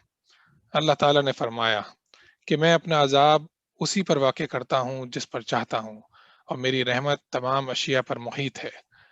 تو وہ رحمت ان لوگوں کے نام ضرور لکھوں گا جو اللہ سے ڈرتے ہیں اور زکوٰۃ دیتے ہیں اور جو ہماری آیتوں پر ایمان لاتے ہیں. جو لوگ ایسے رسول نبی امی کا اتباع کرتے ہیں جن کو وہ لوگ اپنے پاس تورات اور انجیل میں لکھا ہوا پاتے ہیں، وہ ان کو نیک باتوں کا حکم فرماتے ہیں اور بری باتوں سے منع کرتے ہیں، اور پاکیزہ چیزوں کو حلال بتاتے ہیں اور گندی چیزوں کو ان پر حرام فرماتے ہیں، اور ان لوگوں پر جو بوجھ اور توق تھے ان کو دور کرتے ہیں. سو جو لوگ اس نبی پر ایمان لاتے ہیں اور ان کی حمایت کرتے ہیں اور ان کی مدد کرتے ہیں اور اس نور کا اتباع کرتے ہیں جو ان کے ساتھ بھیجا گیا، ایسے لوگ پوری فلاح پانے والے ہیں۔ عرفات بھائی۔ بسم اللہ الرحمن الرحیم۔ آیت نمبر جو 155، آیت نمبر 155 میں کی جو تفسیر ہے، اس میں علماء کے درمیان کافی الگ الگ رائے ہے کہ یہ جو 70 جو سردار تھے جو موسیٰ علیہ السلام نے سلیکٹ کیے تھے بنی اسرائیل میں، اور اس میں سے اور پھر وہ اوپر کوہ طور پہ جو گئے، اور پھر اس وقت ان کو ایک زلزلے نے آ کر جو ہے پکڑ لیا، تو اس کی پیچھے تفسیر کیا ہے؟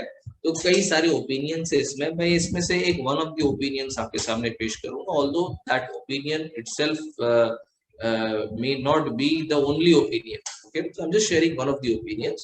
تو یہ احسن البیان مولانا صلاح الدین یوسف نے اس کی تفسیر میں لکھا ہے کہ سورہ بقرہ میں بھی آیا ہے لن نؤمن لک حتی نری اللہ جہرتن، کہ اے موسیٰ ہم نہیں ایمان لانے والے جب تک کہ ہم اللہ کو نہ دیکھ لیں۔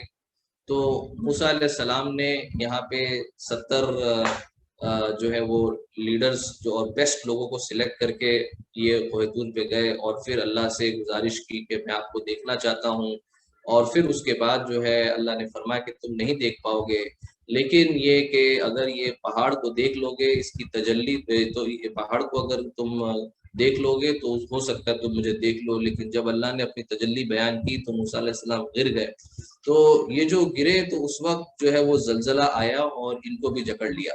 تو یہ one of the explanation is that, but it's not the only explanation.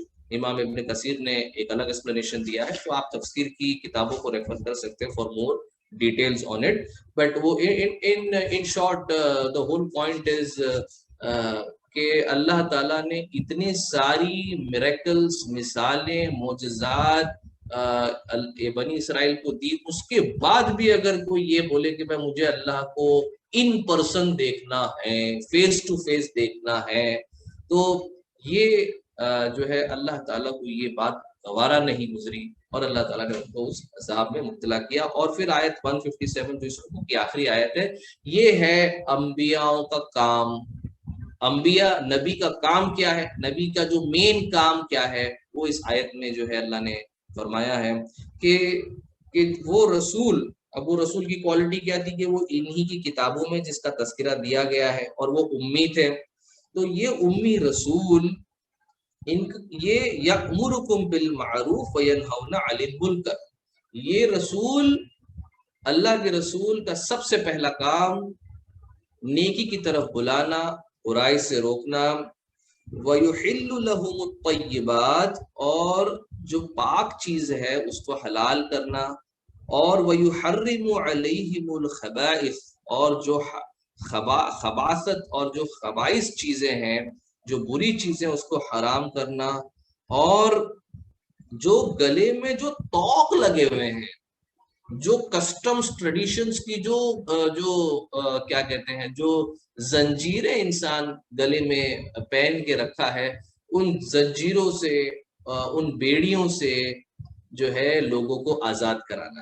یہ چوتھا پوائنٹ بہت امپورٹنٹ ہے کہ جو گلے میں جو توق لگے ہوئے ہیں، اس توق سے جو ہے انسانیت کو آزاد کرانا۔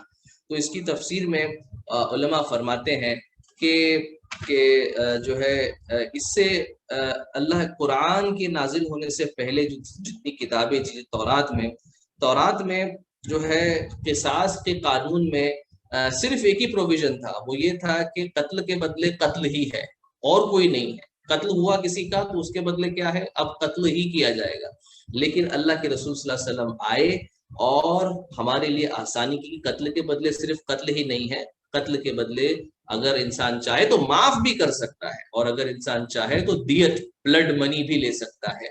تو اللہ تعالیٰ نے یہاں پر ہمارے لیے آسانی فرمائی۔ اس کے علاوہ جو ہے جمعہ کے روز جو سبت، جو سیٹرڈے کا قصہ جو آنے والے رکوع میں آئے گا، کہ بنی اسرائیل کے لیے ان کے سیٹرڈے کے دن ان کے لیے تھا کہ ایک دن پورا کا پورا مقرر ہے صرف اللہ کی عبادت اور اللہ کے ذکر کے لیے، کوئی دھندا پانی، آفس کا کام کچھ نہیں کر سکتے ہو، نو بزنس ٹرانزیکشن آن سیٹرڈے۔ اور اللہ تعالیٰ نے یہ چیز آسان کر دی، اللہ کے رسول نے یہ چیز ہمارے لیے آسان کر دی کہ جمعہ کے دن جو ہماری عبادت کا دن ہوتا ہے اس میں صرف اذا نودی للصلاۃ کہ جب اذان دے دی جائے فسعوا الی ذکر اللہ، تب اللہ کی ذکر میں مبتلا ہو جاؤ، وَإِذَا قُضِيَتِ الصَّلَاةُ اور جب نماز سے فارغ ہو جاؤ فَانْتَشِرُوا فِي الْأَرْضِ زمین میں پھیل جاؤ، وَابْتَغُوا مِنْ فَضْلِ اللَّهِ اللہ کا فضل جو ہے وہ ڈھونڈو۔ پورا دن جو ہے عبادت میں جمعہ کے روز اپنے آپ کو صرف کرنے کی ضرورت نہیں ہے۔ دنیا بھی دیکھو دین بھی دیکھو، تو اللہ تعالیٰ نے ہمارے لیے شریعت کو آسان کر دیا ہے۔ تو یہ شریعت کو اور دین کو آسان کرنا، رسم و رواج کو توڑنے کے لیے اللہ کے رسول صلی اللہ علیہ وسلم کی دعوت کی بنیاد تھی۔ آج ہم مسلمانوں کو دیکھنا ہے کہ ہم نکاح میں جو جتنا آسان ہے اور اللہ کے رسول نے کتنا آسان کر دیا ہے، اس میں کتنی ساری رسومات اور کتنی ساری رکاوٹیں ہم نے پیدا کر دی ہے۔ نبی کی سنت اختیار کرنے سے یہ ساری رسومات رکاوٹوں سے ہم کو نجات ملے گی۔ وما علینا الا البلاغ۔ آپ کہہ دیجئے کہ اے لوگوں، میں تم سب کی طرف اس اللہ کا بھیجا ہوا ہوں جس کی بادشاہی تمام آسمانوں اور زمین میں ہے، اس کے سوا کوئی عبادت کے لائق نہیں، وہی زندگی دیتا ہے اور وہی موت دیتا ہے، سو اللہ تعالیٰ پر ایمان لاؤ اور اس کے نبی امی پر جو کہ اللہ تعالیٰ پر اور اس کے احکام پر ایمان رکھتے ہیں، اور ان کا اتباع کرو تاکہ تم راہ پر آ جاؤ۔ اور قوم موسیٰ میں ایک جماعت ایسی بھی ہے جو حق کے مطابق ہدایت کرتی ہے اور اسی کے مطابق انصاف بھی کرتی ہے۔ اور ہم نے ان کو 12 خاندانوں میں تقسیم کر کے سب کی الگ الگ جماعت مقرر کر دی۔ اور ہم نے موسیٰ علیہ السلام کو حکم دیا جبکہ ان کی قوم نے ان سے پانی مانگا کہ اپنے عصا کو فلاں پتھر پر مارو، پس فوراً اس سے 12 چشمے پھوٹ نکلے۔ ہر شخص نے اپنے پانی پینے کا موقع معلوم کر لیا، اور ہم نے ان پر ابر کو سایہ فگن کیا اور ان کو من و سلوہ پہنچائے۔ کھاؤ نفیس چیزوں میں سے جو کہ ہم نے تم کو دی ہیں، اور انہوں نے ہمارا کوئی نقصان نہیں کیا لیکن اپنا ہی نقصان کرتے تھے۔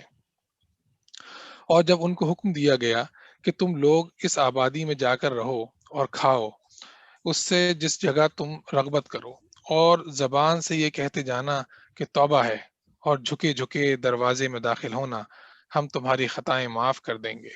جو لوگ نیک کام کریں گے ان کو مزید برآں اور دیں گے۔ سو بدل ڈالا ان ظالموں نے ایک اور کلمہ جو خلاف تھا اس کلمے کے جس کی ان سے فرمائش کی گئی تھی۔ اس پر ہم نے ان پر ایک آفت سماوی بھیجی اس وجہ سے کہ وہ حکم گزرایا کرتے تھے۔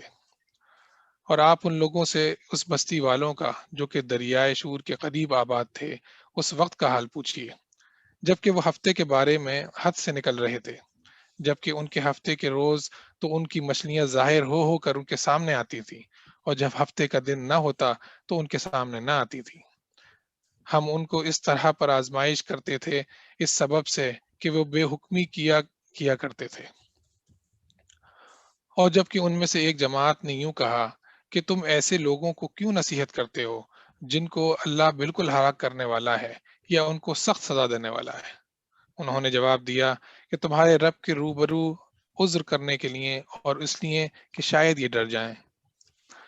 سو جب وہ اس کو بھول گئے جو ان کو سمجھایا جاتا تھا تو ہم نے ان لوگوں کو تو بچا لیا جو اس بری عادت سے منع کیا کرتے تھے، اور ان لوگوں کو جو کہ زیادتی کرتے تھے ایک سخت عذاب میں پکڑ لیا اس وجہ سے کہ وہ بے حکمی کیا کرتے تھے۔ یعنی جب وہ جس کام سے ان کو منع کیا گیا تھا اس میں حد سے نکل گئے تو ہم نے ان کو کہہ دیا تم ذلیل بندر بن جاؤ۔ اور وہ وقت یاد کرنا چاہیے کہ آپ کے رب نے یہ بات بتلا دی کہ وہ ان یہود پر قیامت تک ایسے شخص کو ضرور مسلط کرتا رہے گا جو ان کو سزائے شدید کی تکلیف پہنچاتا رہے گا۔ بلا شبہ آپ کا رب جلد ہی سزا دیتا ہے، اور بلا شبہ وہ واقعی بڑی مغفرت اور بڑی رحمت والا ہے۔ اور ہم نے دنیا میں ان کی مختلف جماعتیں کر دیں، بعض ان میں نیک تھے اور بعض ان میں اور طرح تھے، اور ہم ان کو خوشحالیوں اور بدحالیوں سے آزماتے رہے کہ شاید باز آ جائیں۔ پھر ان کے بعد ایسے لوگ ان کے جانشین ہوئے کہ کتاب کو ان سے حاصل کیا وہ اس دنیا فانی کا مال و متاع لے لیتے ہیں اور کہتے ہیں کہ ہماری ضرور مغفرت ہو جائے گی، حالانکہ ان کے پاس ویسا ہی مال و متاع آنے لگے تو اس کو بھی لے لیں۔ کیا ان سے اس کتاب کے اس مضمون کا عہد نہیں لیا گیا کہ اللہ کی طرف بجز حق بات کرے اور کسی بات کی نسبت نہ کریں، بجز حق بات کے اور کسی بات کی نسبت نہ کریں؟ اور انہوں نے اس کتاب میں جو کچھ تھا اس کو پڑھ لیا، اور آخرت والا گھر ان لوگوں کے لیے بہتر ہے جو تقوی رکھتے ہیں۔ پھر کیا تم نہیں سمجھتے؟ اور جو لوگ کتاب کے پابند ہیں اور نماز کی پابندی کرتے ہیں، ہم ایسے لوگوں کو جو اپنی اصلاح کریں ثواب ضائع نہ کریں گے۔ اور وہ وقت بھی قابل ذکر ہے جب ہم نے پہاڑ کو اٹھا کر سائبان کی طرح ان کے اوپر معلق کر دیا، اور ان کو یقین ہو گیا کہ اب ان پر گرا، اور کہا کہ جو کتاب ہم نے تم کو دی ہے اسے مضبوطی کے ساتھ قبول کرو، اور یاد رکھو جو احکام اس میں ہیں، اس سے توقع ہے کہ تم متقی بن جاؤ۔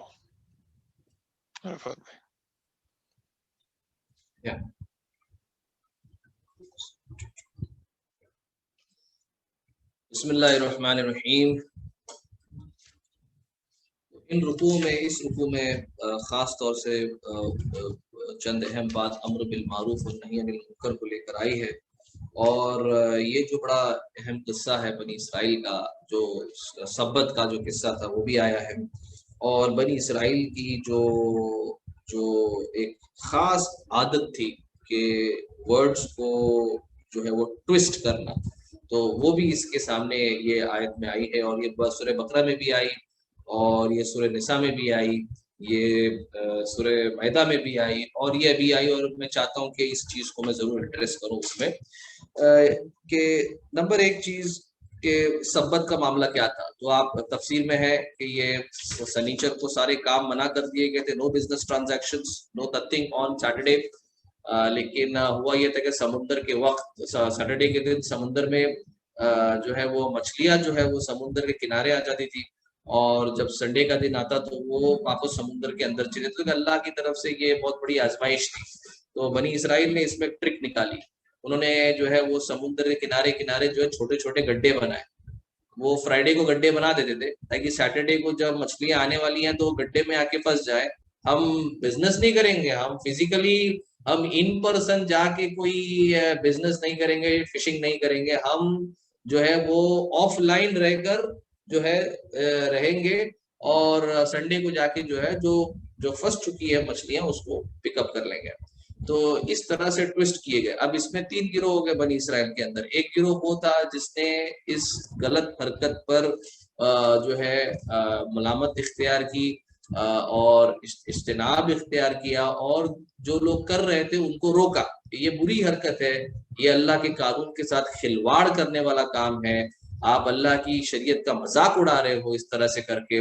تو ایک وہ لوگ تھے۔ دوسرے وہ تھے کہ جو یہ کام کر تو نہیں رہے تھے لیکن برائی کو روک بھی نہیں رہے، ٹھیک ہے نا، ہم کو کیا کرنے کا، ویسے بھی یہ لوگ مرنے والے، چھوڑو ہم اپنا کام کریں، ہمیں نہیں کرنا ہے، ہمیں اللہ کے ساتھ جنگ نہیں کرنی ہے۔ اور تیسری گروہ وہ تھے جو یہ کام میں مبتلا تھے کہ ہم تو سنیچر کو کہاں جا رہے ہیں کوئی کاروبار کرنے کے لیے، ہم تو گھر پہ رہے ہیں۔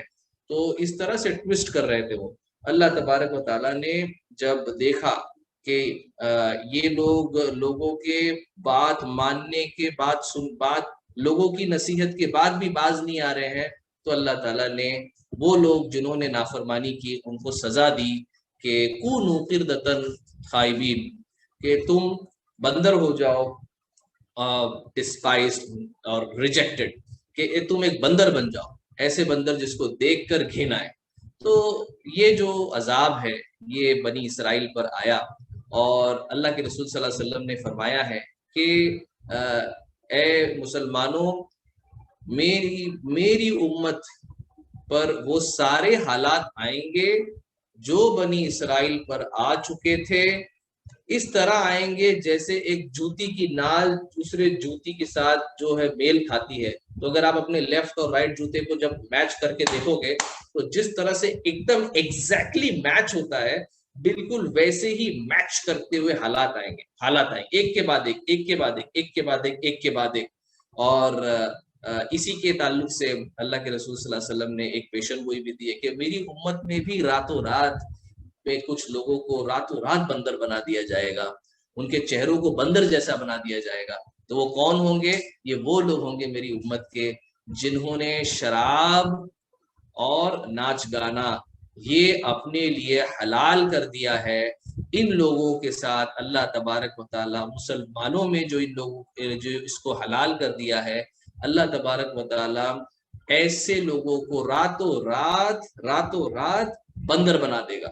تو اس میں ہمارے لیے نصیحت ہے کہ ہمیں ناچ گانا اور کیا نہیں کرنا چاہیے، شراب، ان دونوں چیزوں سے اجتناب کرنا چاہیے۔ اور آج کی تاریخ میں جس طرح سے ناچ گانا عام کیا گیا، اس سے پہلے تاریخ میں کبھی نہیں دیکھا گیا ہو کہ آپ نے 350 روپے کا 3 مہینے کا ریچارج کیے، آپ کو ہاٹ سٹار 3 منتھس 6 منتھس یا 1 ایئر کا سبسکرپشن فری، آپ نے 600 روپے کا ریچارج کیا تو امیزون پرائم ویڈیو بھی فری۔ اب اپنے موبائل فون میں ہیڈ سیٹ لگا کر ناچ گانا دیکھو، بازو والے کو ڈسٹرب بھی نہیں ہونے والا ہے۔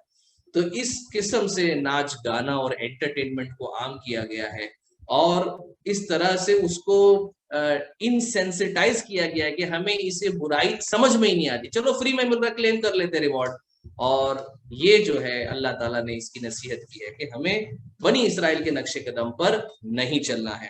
اس کے بعد اسی رکوع میں ایک اور بات آئی کہ امر بالمعروف اور نہی عن المنکر، جنہوں نے نیکی کی طرف حکم دیا، برائی سے روکا، اللہ تعالیٰ نے ان کو اس عذاب سے بچا لی۔ تو ہمیں کیا کرنا ہے کہ آنے والے دور میں امر بالمعروف اور نہی عن المنکر کو کبھی نہیں چھوڑنا ہے، ہمیشہ اپنے گھروں سے شروع کریں نیکی کی دعوت دینا اور برائی سے روکنا، قرآن اور سنت کی تعلیم گھر سے شروع کریں اور اس کے بعد اپنے معاشرے تک لے کے جائیں۔ کوشش ہمیشہ کرتے رہیں، رزلٹ صرف اللہ کے ہاتھ میں ہے۔ اور اللہ کے رسول صلی اللہ علیہ وسلم کی حدیث بھی ہے کہ یہ امت سربلندی تب تک رہے گی جب تک اس امت کو میں افراد ایسے ہوں گے جو امر بالمعروف اور نہی عن المنکر کرتے رہیں گے۔ اور ایک وقت پھر آئے گا ایسا کہ اللہ تبارک و تعالی اس امت کے افراد کی دعاؤں کو قبول کرنا بند کر دیں گے، اب دعا قبول نہیں ہوگی۔ وہ وقت کون سا ہوگا؟ اللہ کے رسول صلی اللہ علیہ وسلم نے فرمایا وہ وقت تب آئے گا جب امت مسلمہ امر بالمعروف اور نہی عن المنکر، نیکی کی طرف بلانا، برائی سے روکنا، اس کام کو چھوڑ دے گی تو یہ برائیاں آئے گی۔ وما علینا الا البلاغ۔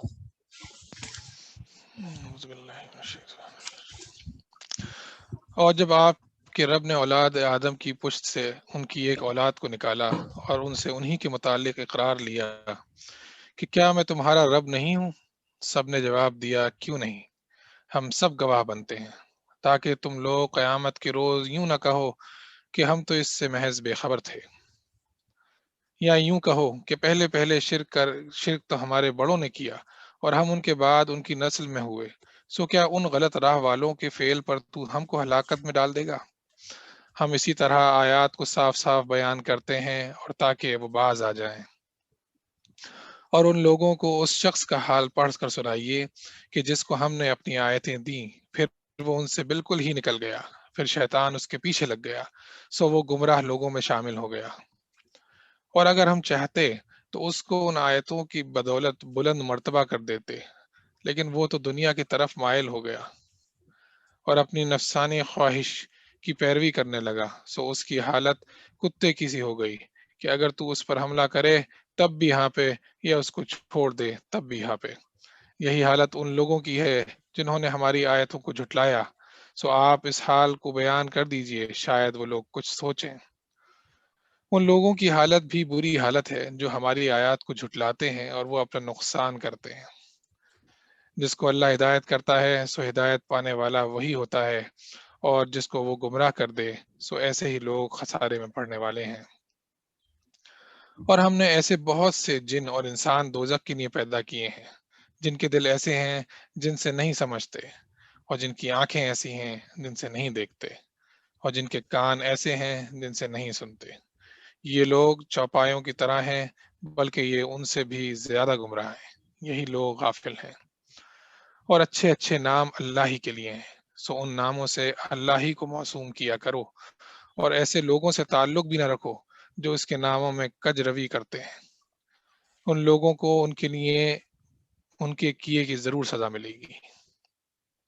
اور ہماری مخلوق میں ایک جماعت ایسی بھی ہے جو حق کے موافق ہدایت کرتی ہے اور اس کے موافق انصاف بھی کرتی ہے، اور جو لوگ ہماری آیات کو جھٹلاتے ہیں ہم ان کو بتدریج گرفت میں لیے جا رہے ہیں، اس طور پر کہ ان کو خبر بھی نہیں، اور ان کو مہلت دیتا ہوں، بے شک میری تدبیر بڑی مضبوط ہے۔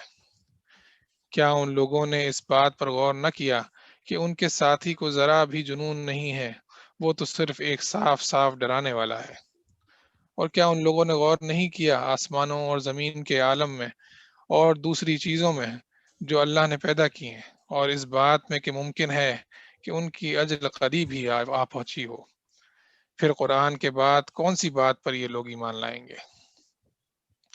جس کو اللہ تعالیٰ گمراہ کر دے اس کو کوئی راہ پر نہیں لا سکتا، اور اللہ تعالیٰ ان کو ان کی گمراہی میں بھٹکتے ہوئے چھوڑ دیتا ہے۔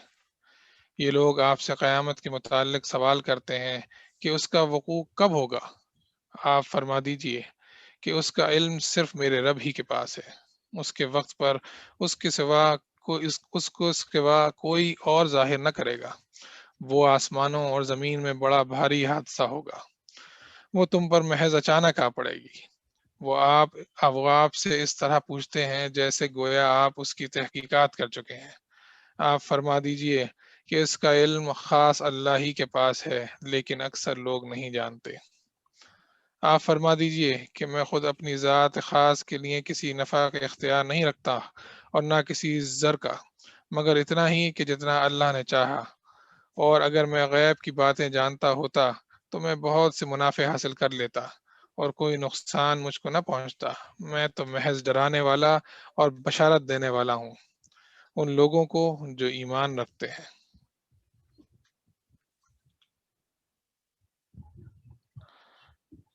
رفعت بھائی۔ بسم اللہ الرحمن الرحیم۔ اس آیتوں میں دو باتیں میں آپ کے سامنے رکھنا چاہتا ہوں۔ یہ ہے آیت 181 اور 181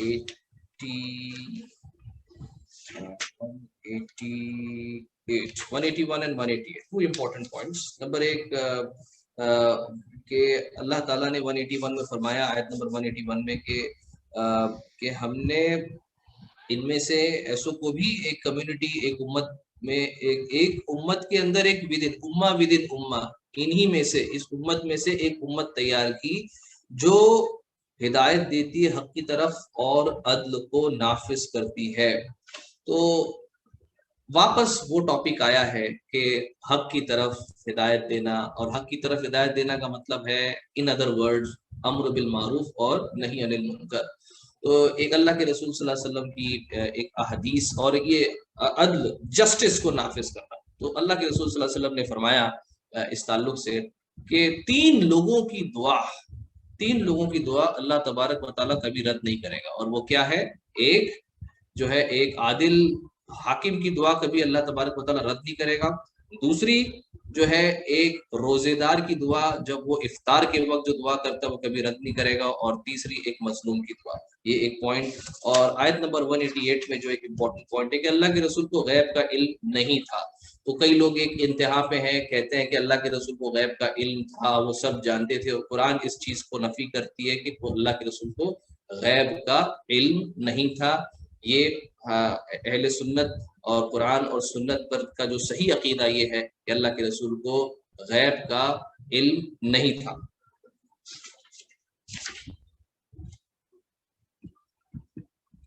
وما علینا الا البلاغ۔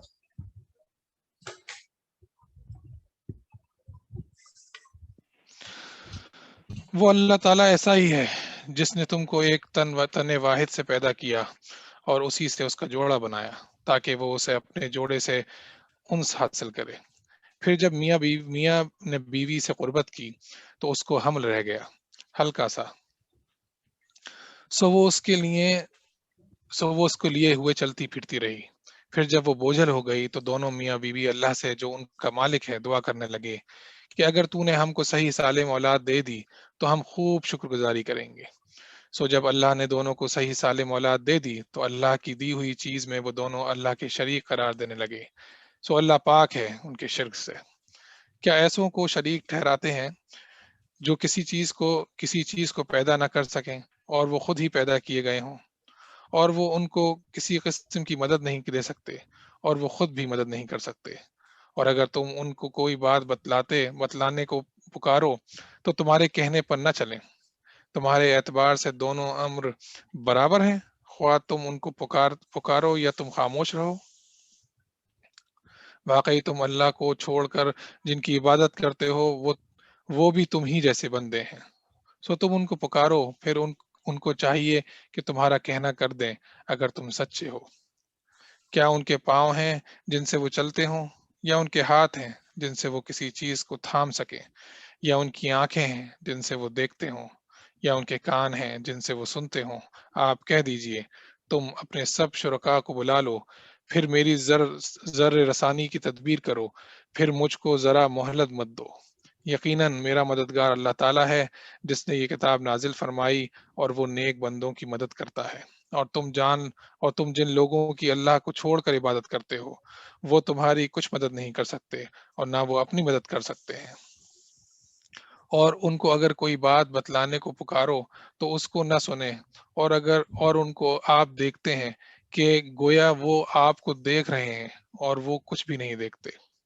آپ درگزر کو اختیار کریں، نیک کام کی تعلیم دیں اور جاہلوں سے ایک کنارہ ہو جائیں۔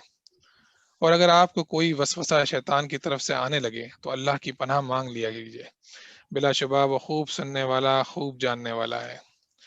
یقیناً جو لوگ خدا ترس ہیں، جب ان کو کوئی خطرہ شیطان کی طرف سے آ جاتا ہے تو وہ یاد میں لگ جاتے ہیں، سو یکا یک ان کی آنکھیں کھل جاتی ہیں، اور جو شیاطین کے تابع ہیں وہ ان کو گمراہی میں کھینچے لے جاتے ہیں، بس وہ باز نہیں آتے۔ اور جب آپ کوئی معجزہ ان کے سامنے ظاہر نہیں کرتے تو وہ لوگ کہتے ہیں کہ آپ یہ معجزہ کیوں نہیں لائے؟ آپ فرما دیجئے کہ میں اس کا اتباع کرتا ہوں جو مجھ پر میرے رب کی طرف سے حکم کیے بھیجا گیا ہے۔ یہ گویا بہت سی دلیلیں ہیں تمہارے رب کی طرف سے، اور ہدایت اور رحمت ہے ان لوگوں کے لیے جو ایمان رکھتے ہیں۔ اور جب قرآن پڑھا جایا کرے تو اس کی طرف کان لگا دیا کرو اور خاموش رہا کرو، امید ہے کہ تم پر رحمت ہو۔ اور اے شخص، اپنے رب کی یاد کیا کر اپنے دل میں عاجزی کے ساتھ اور خوف کے ساتھ، اور زور کی آواز کی نسبت کم آواز کے ساتھ، صبح اور شام اور اہل غفلت میں سے مت ہونا صبح اور شام اور اہل غفلت میں سے مت ہونا۔ یقیناً جو تیرے رب کے نزدیک ہیں وہ اس کی عبادت سے تکبر نہیں کرتے، اور اس کی پاکی بیان کرتے ہیں اور اس کو سجدہ کرتے ہیں۔ بسم اللہ الرحمن الرحیم۔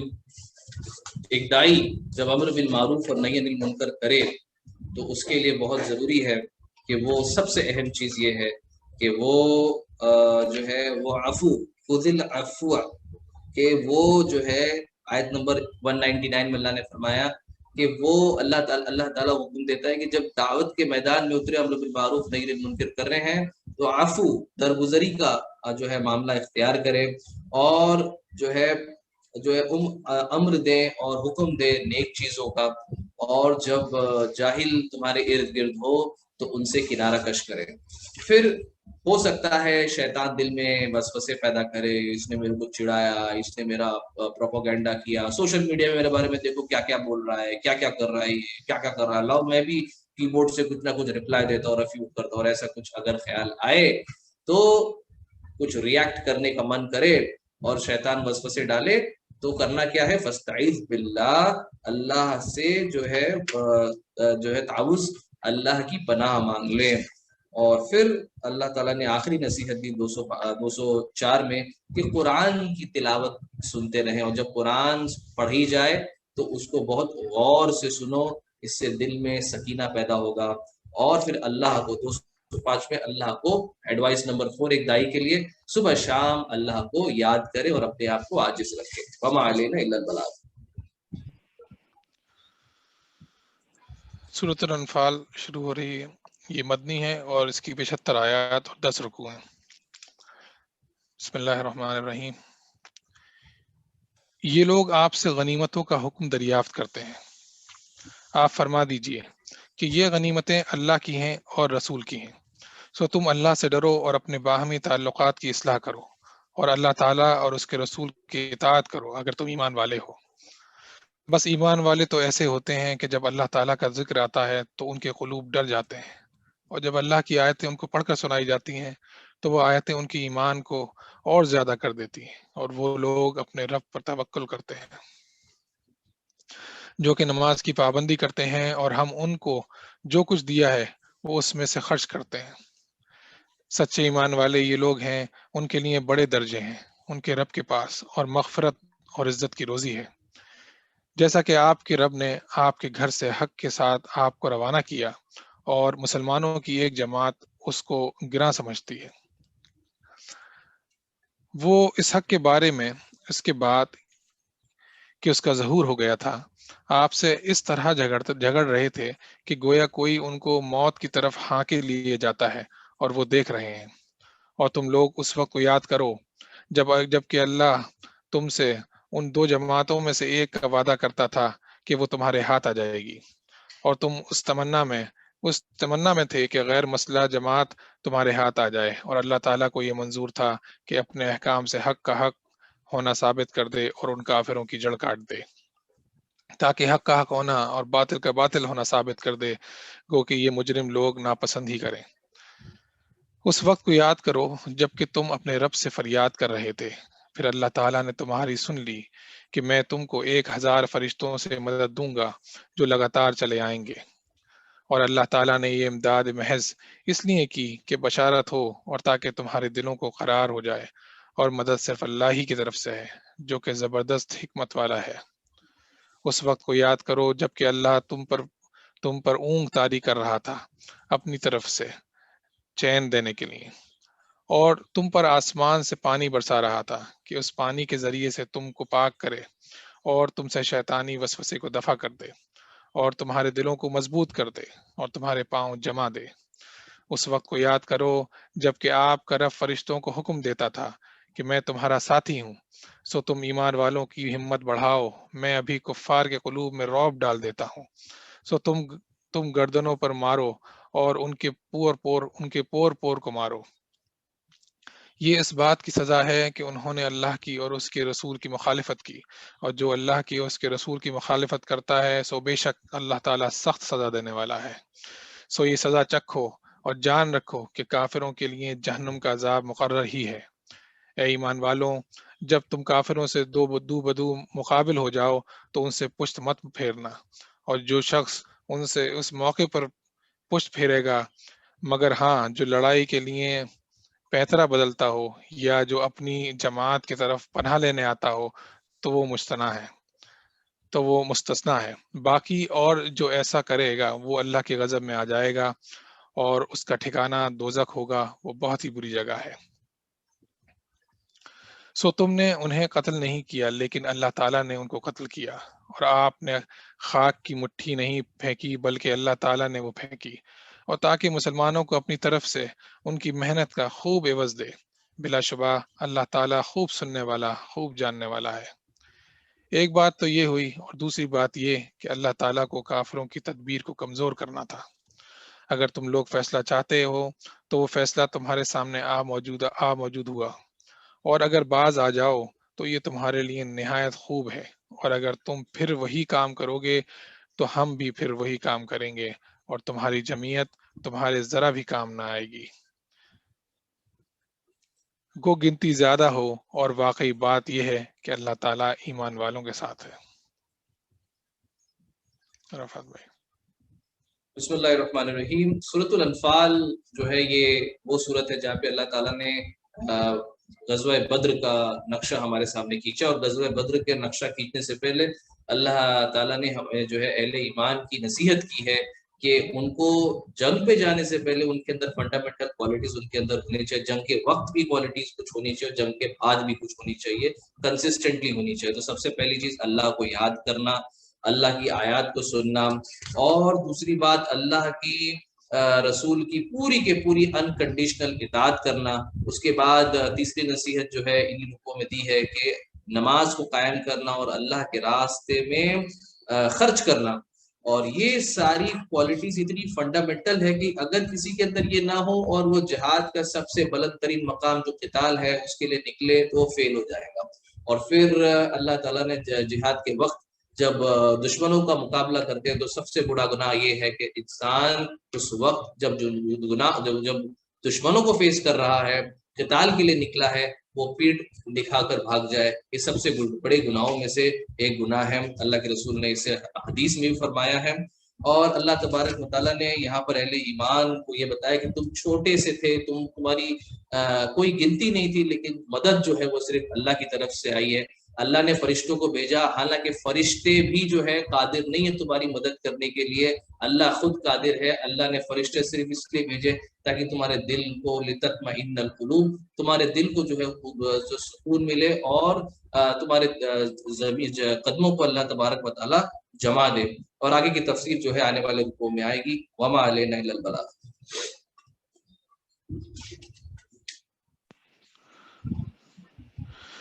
اے ایمان والو، اللہ کا اور اس کے رسول کا کہنا مانو، اور اس کا کہنا ماننے سے روگردانی مت کرو سنتے جانتے ہوئے، اور تم ان لوگوں کی طرح مت ہونا جو دعویٰ تو کرتے ہیں کہ ہم نے سن لیا، حالانکہ وہ سنتے سناتے کچھ نہیں۔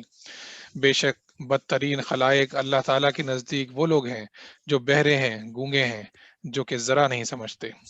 اور اگر اللہ تعالیٰ ان میں کوئی خوبی دیکھتا تو ان کو سننے کی توفیق دے دیتا، اور اگر ان کو اب سنا دے تو ضرور روگردانی کریں گے بے رخی کرتے ہوئے۔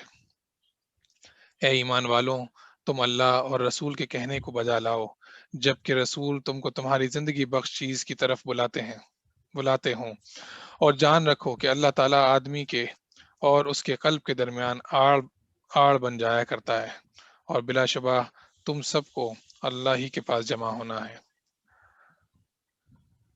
اور تم ایسے وبال سے بچو کہ جو خاص کر صرف انہی لوگوں پر واقع نہ ہوگا جو تم میں سے ان گناہوں کے مرتکب ہوئے ہیں، اور یہ جان رکھو کہ اللہ سخت سزا دینے والا ہے۔ اور اس حالت کو یاد کرو جب کہ تم زمین میں قلیل تھے، کمزور شمار کیے جاتے تھے، اس اندیشے میں رہتے تھے کہ تم کو لوگ نوچ کھسوٹ نہ لیں، سو اللہ نے تم کو رہنے کی جگہ دی اور تم کو اپنی نصرت سے قوت دی، اور تم کو نفیس چیزیں عطا فرمائیں تاکہ تم شکر کرو۔ اے ایمان والوں، تم اللہ اور رسول کے حقوق میں جانتے ہوئے خیانت مت کرو، اور اپنی قابل حفاظت چیزوں میں خیانت مت کرو۔ اور تم اس بات کو جان رکھو کہ تمہارے اموال اور تمہاری اولاد ایک امتحان کی چیز ہیں، اور اس بات کو بھی جان رکھو کہ اللہ تعالیٰ کے پاس بڑا بھاری اجر ہے۔ اے ایمان والوں، اگر تم اللہ سے ڈرتے رہو گے تو اللہ تعالیٰ تم کو ایک فیصلے کی چیز دے دے گا، اور تم سے تمہارے گناہ دور کر دے گا، اور تم کو بخش دے گا، اور اللہ تعالیٰ بڑے فضل والا ہے۔ اور اس واقعے کا بھی ذکر کیجیے جبکہ کافر لوگ آپ کی نسبت تدبیر سوچ رہے تھے کہ آپ کو قید کر لیں، یا آپ کو قتل کر ڈالیں، یا آپ کو خارج وطن کر دیں، اور وہ تو اپنی تدبیریں کر رہے تھے اور اللہ اپنی تدبیر کر رہا تھا، اور سب سے زیادہ مستحکم تدبیر کرنے والا اللہ ہے۔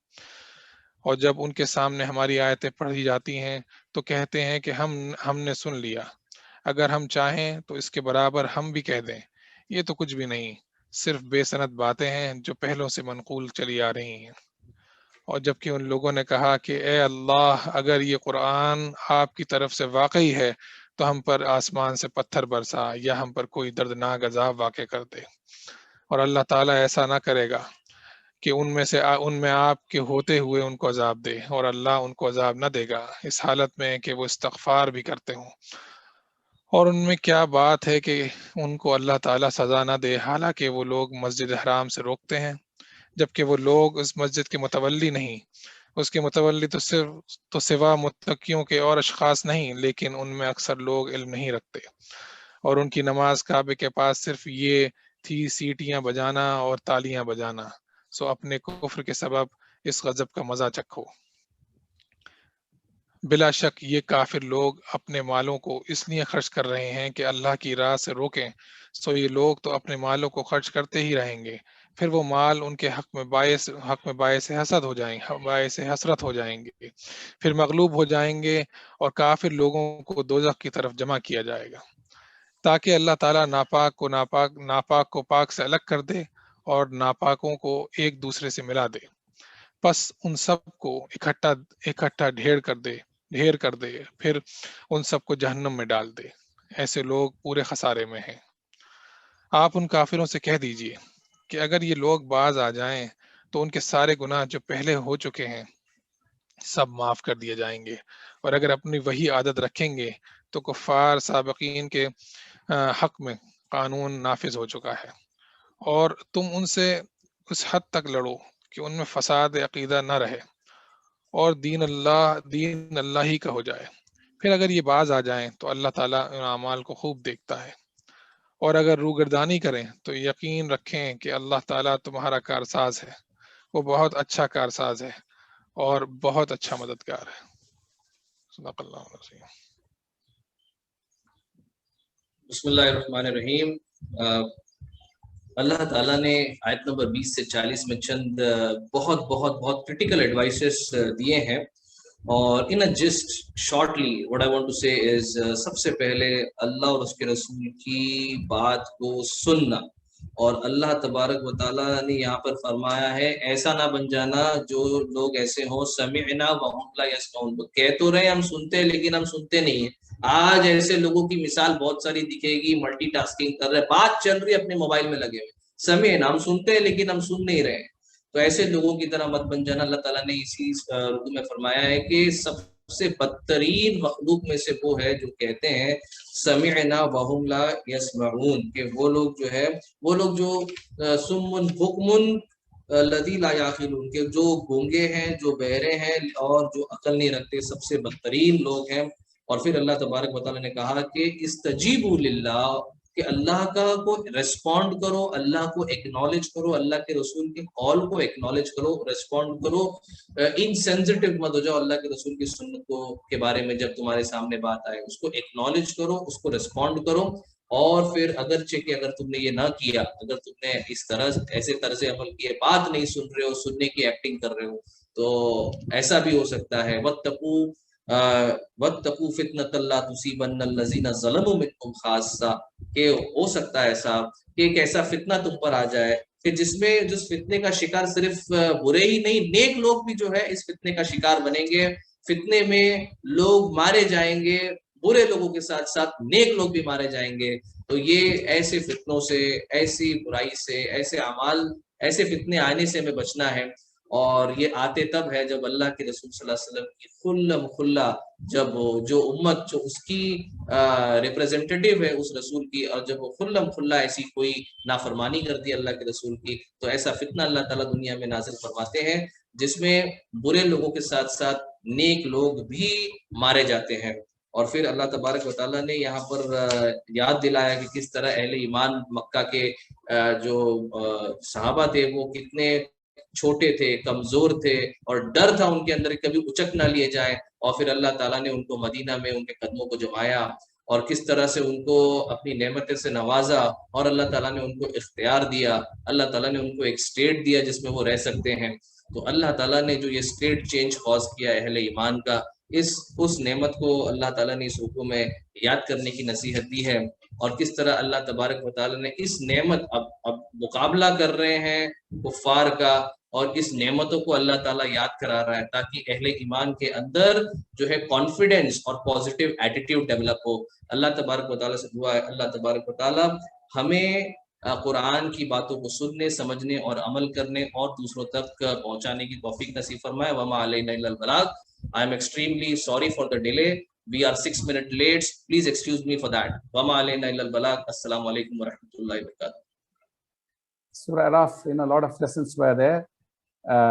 The first thing is Allah subhanahu wa ta'ala saying that His mercy embraces everything, and Allah will prescribe it for the people who has got taqwa, who gives charity, and who believes in the unlettered prophet, which is said in the Injil as well as the Torah, and he will enjoin good and forbid evil, and he will enjoin all that is good and then prohibit all the evils. And also he removes the shackles and the bondage that man is in.